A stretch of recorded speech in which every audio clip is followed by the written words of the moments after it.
에베소 5장 22절부터 33절입니다. 앞부분만 읽도록 하겠습니다. 아내들이여 자기 남편에게 복종하기를 주께 하듯 하라. 이는 남편이 아내의 머리됨이 그리스도께서 교회의 머리됨과 같음이니 그가 바로 몸의 구주시니라. 그러므로 교회가 그리스도에게 하듯 아내들도 범사에 자기 남편에게 복종할지니라. 에베소 5장 22절에서 33절은 신부로서의 교회를 묘사합니다. 이 구절은 하나님이 교회를 얼마나 사랑하시는지를 말합니다. 우리도 또한 그분께 순종해야 함을 가르치고 있습니다. 그리스도와 교회는 신랑과 신부의 관계로 묘사되었는데요. 구약에서 하나님과 이스라엘을 부부관계로 비유한 것과 일맥상통합니다. 그러면서 실제 남편과 아내의 관계도 같이 설명하고 있습니다. 사랑받는 대상, 보호받는 대상으로서의 교회의 모습이 나옵니다. 신부인 교회는 신랑 예수님께 사랑의 순종을 해야 합니다. 결혼제도는 이것을 가르쳐주기 위해 제정되었고 존재하고 있다고 어떤 사람이 말합니다. 이 세상에서 가장 가까운 관계는 부부관계입니다. 우리나라는 8촌까지만 친척으로 봅니다. 자녀끼리는 2촌입니다. 부자관계는 1촌입니다. 부부관계는 무촌입니다. 남편과 아내가 결혼으로 합하여 둘이 하나가 되듯이 교회와 그리스도가 합하여 하나가 되는 원리입니다. 예수님과 교회의 관계는 결혼보다 더 가까운 관계이지만 이것을 설명할 더 좋은 예증이 없습니다. 그리스도께서 교회를 사랑하시고 위하여 자신을 주면서까지 죽기까지 사랑했다고 25절에 말합니다. 그리스도께서 교회를 보양하면서 신비로운 연합으로 이끈다고 29절에 말합니다. 행복하지 않으면 안 되는 곳이 가정과 교회입니다. 가정과 교회의 행복 원리는 같다고 생각합니다. 가정에서 남편은 아내를 사랑하라고 25절, 28절에 나옵니다. 아내는 남편을 존경하고 복종하라고 22절에서 24절에 나옵니다. 부모를 떠나서 아내와 남편이 만나죠. 30절에 나옵니다. 둘이 하나가 됩니다. 31절에 나옵니다.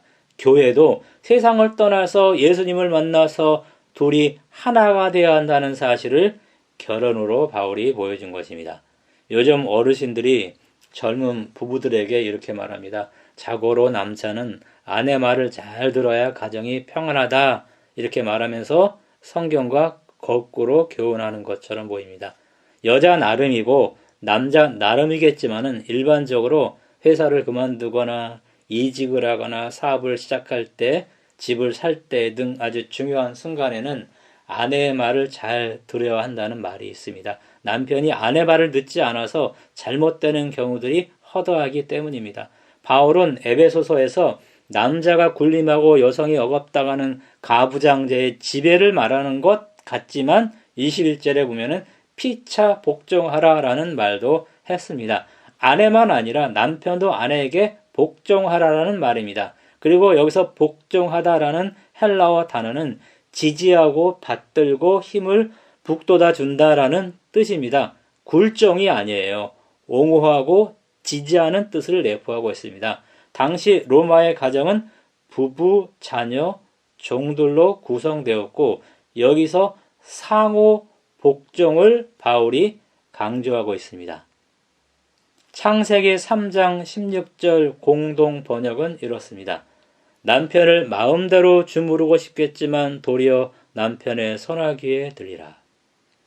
저는 남편을 손아귀에 넣으려는 아내는 감독이 되어야 한다고 생각합니다. 남편이 주인공이고 남편이 드러나야만 합니다. 그러나 그 남자를 제어하는 것은 감독인 아내입니다. 아내가 남편을 잘 세워주어야 가정도 평안할 것입니다. 아내를 손아귀에 넣으려는 남편이 있다면요, 그 남편은 가부장적 굴림이 아니라 감독이 되어서 아내를 주인공으로 만들어야 그 가정이 평안할 것입니다. 범죄 전에는 여자가 남자의 말을 안 들어서 망한 것은 분명합니다. 범죄 후에는 남자나 여자 나름일 것입니다. 중요한 것은 신앙생활에서 남자나 여자나 예수님 말씀을 잘 들어야 평안하고 성공한다는 것입니다. 아담이 하와를 사랑한 것은 예수님이 교회를 사랑한 것의 예표입니다. 아담은 창세기 2장 7절에서 창조가 되었습니다. 하와는 더 지나가서 창세기 2장 20절에서 25절에서 창조가 되었습니다. 이 두 사건 사이에 하나님께서 아담에게 에덴을 다스리라는 지시와 선악과를 먹지 말라는 명령을 하셨습니다. 선악과 금지 명령은 하와 창조 이전에 아담이 홀로 있을 때 주어진 것입니다. 하와는 아담을 통해서 선악과 금지 명령을 들었을 것입니다. 아담은 그래서 사탄에게 기만당하지 않았다고 디모데전서 2장 14절 15절에 나옵니다. 그는 자기 행위 결과를 알고 범죄했어요. 하와에 대한 사랑 때문에 선악과를 먹은 것입니다. 아담은 하와 없는 세상에서 혼자 살 수가 없어서 같이 죽기로 한 것입니다. 창세기 2장 24절은 단순히 결혼 선언문만이 아닙니다. 그리스도와 교회 사이의 큰 비밀을 말해주고 있는 것입니다. 그리스도가 그의 신부와 연합하기 위해서 하나님을 떠나 이 세상에 내려온 것의 표상입니다. 아담과 하와의 관계는 아주 특별합니다. 엄마와 자녀 관계보다 깊습니다. 하와는 실제로 아담의 살과 뼈에서 나왔습니다. 창세기 2장 23절. 하와는 아담 자신의 한 부분이었습니다. 하와 말고 다른 여자들이 에덴에 없었습니다. 예수님이 지금 이런 사랑으로 우리를 사랑합니다. 우리는 그 예수님을 존경하고 예수님께 사랑의 복종을 해야 하는 것입니다. 어떤 사람이 이렇게 말했습니다. 사랑은 눈을 멀게 하지만 결혼은 시력을 회복시켜준다. 오늘날 이혼율이 늘어나고 있습니다. 우리나라는 IMF 이후 그 다음 해에 세 쌍결혼 한 쌍 이혼의 기록을 세웠습니다. 생활고가 주된 원인이었습니다. 우리는 예수님과 결혼해서 교회라는 가정에서 살아갑니다.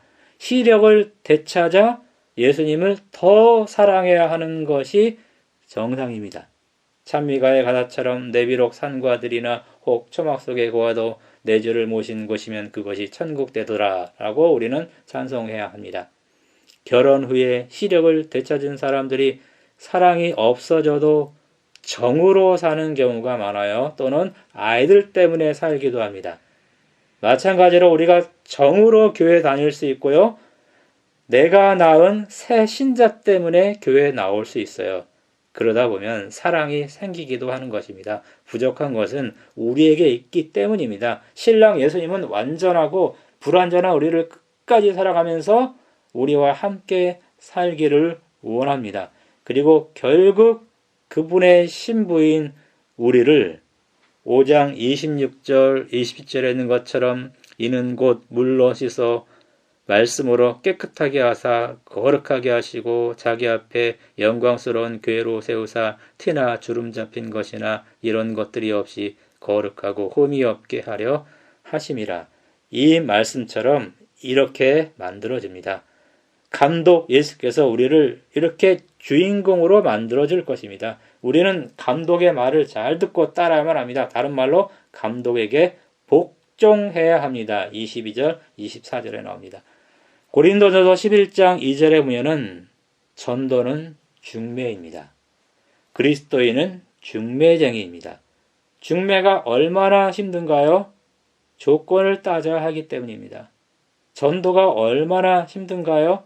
사람들이 조건적인 신앙을 하기 때문입니다. 그 조건은 세상의 복입니다. 침례를 통해 예수님과 결혼을 시켜도 불안합니다. 교회를 떠나는 비율이 높기 때문입니다. 구약에서 하나님의 백성이 순종하면 물질적인 축복이 있었습니다. 그리고 불순종하면 이 축복이 사라졌습니다. 신명기 28장에 나옵니다. 이제는 하나님께서 이 방법으로 우리를 취급하지 않습니다. 신령한 복, 에베소 1장 3절, 이 복은 이미 그리스도 안에서 주어졌습니다. 불순종하면은 이 축복을 우리가 잃어버리는 것입니다. 바울도 지금 죄수로서 감옥에 있었다고 3장 1절, 4장 1절, 6장 20절에 말합니다. 하나님은 바울 같은 사람에게 왜 그런 상황이 되도록 허락했는가요? 아마 당시 에베소 교인들의 의문이었을 것입니다. 바울의 삶을 보면은 건강과 물질적 복이 헌신한 그리스도인에게 항상 있는 복이 아니라는 것을 우리는 알 수 있습니다. 우리가 만약 구약시대에 살았으면 눈에 보이는 축복이 있으므로 하나님을 더 잘 믿지 않았을까요?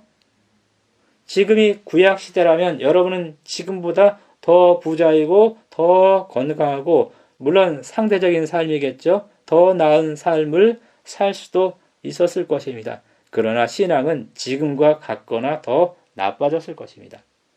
신령한 복을 받은 사람은 세상 복을 보너스의 개념으로 보는 것이 옳다고 생각합니다. 구약시대에는 보너스가 많았어요. 그러나 지금은 예수께서 확실한 본복만 약속을 합니다.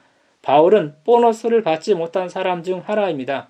세상 복을 주지 않아서 하나님 안 믿겠다는 사람에게 세상 복을 주면 그 사람은 더 망가진다는 것이 구약의 반복된 역사가 우리에게 보여집니다. 우리는 이미 소유한 영적인 복들로 인해서 감사해야만 합니다. 바울은 보너스를 구하는 기도를 하지 않았습니다. 우리의 기도 대부분 보너스를 구하는 기도는 아닌가요? 가정이 경제력이나 주거 환경 등 조건이 좋으면 사랑이 부족해도 유지되는 것처럼 보입니다. 가정의 경제력, 주거 환경 등이 약하면 사랑이 더 많아야만 합니다. 환경 때문에 가정을 버리고 떠나면 사랑이 없었다는 증거입니다. 침례받은 후 교회에 나오지 않는 이유입니다.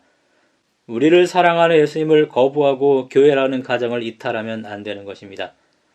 교회는 예수님을 사랑하는 사람들이 모이는 것입니다. 조건을 따지면 교회에 오지 못할 수 있습니다. 작은 교회는 어지간한 믿음 없이는 나올 수 없습니다.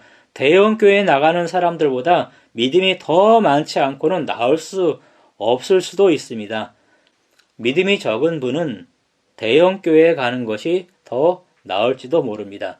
젊은이들은 사랑 없어도 조건 보고 결혼하기도 합니다. 사랑도 없는데 조건까지 나쁘면 침례를 받아도 교회에 나올 수 없는 것입니다. 일본에서는 스모 선수들이 결혼 상대자로 인기가 많다고 합니다. 돈을 잘 벌고 명이 짧기 때문입니다. 2013년도 일본 남성 평균 수명이 80세였는데 스모 선수들의 수명은 56세였다고 합니다. 짧은 수명과 막대한 재산에 눈이 먼 여성분들에게 스모 선수가 인기가 있는 이유입니다. 2014년도 우리나라 미혼 남녀가 선호하는 배우자의 직업 1순위가 남녀 모두 공무원이었습니다. 경제가 불안해서 경제적 안정을 선호했기 때문입니다. 우리는 현재는 조건이 부족하지만 예수님의 품성과 장래성을 보면서 사람들에게 중매하는 것입니다. 이 남자와 결혼해서 가정을 지키며 끝까지 그 남자를 사랑하며 사는 여자는 언젠가 복을 받을 것이 분명하기 때문입니다. 이것을 확신하고 중매하는 것이 교회의 존재 목적입니다. 그리스도에게로부터 평안과 믿음을 겸한 사랑이 형제들에게 있을지어다. 우리 주 예수 그리스도를 변함없이 사랑하는 모든 자에게 은혜가 있을지어다. 에베소 6장 23절 24절. 특별히 주 예수 그리스도를 변함없이 사랑하는 모든 자라라는 이 표현은요, 바울 서신에서 여기에만 나옵니다. 다른 서신에서는 단순하게 은혜가 있을지어다라는 구절만 나옵니다. 예수 그리스도를 변함없이 사랑하는 자들이라는 이 표현에서 그 당시 많은 사람이 예수님을 믿다가 신앙을 저버리고 있었다는 암시가 나옵니다. 기독교에 대한 로마 제국의 박해는 점점 강도가 높아지면서 교회를 떠나는 사람들이 나타나기 시작했습니다. 바울은 에베소의 교인들이 모두 변함없이 예수 그리스도를 사랑하게 되기를 바라는 그의 소원을 이 구절에 담았습니다. 나중에 에베소 교회는 주 예수 그리스도를 향한 사랑이 변했다고 계시록 2장 4절에 나옵니다. 어쩔 수 없이 신앙하지 말고 시력이 회복되어서 예수님을 사랑하는 사랑과 믿음으로 우리는 살아가는 것입니다. 지금 어렵고 힘들지라도 주 예수 그리스도를 변함없이 사랑하는 우리 모든 성도들이 다 되길 바라면서 말씀 마치겠습니다.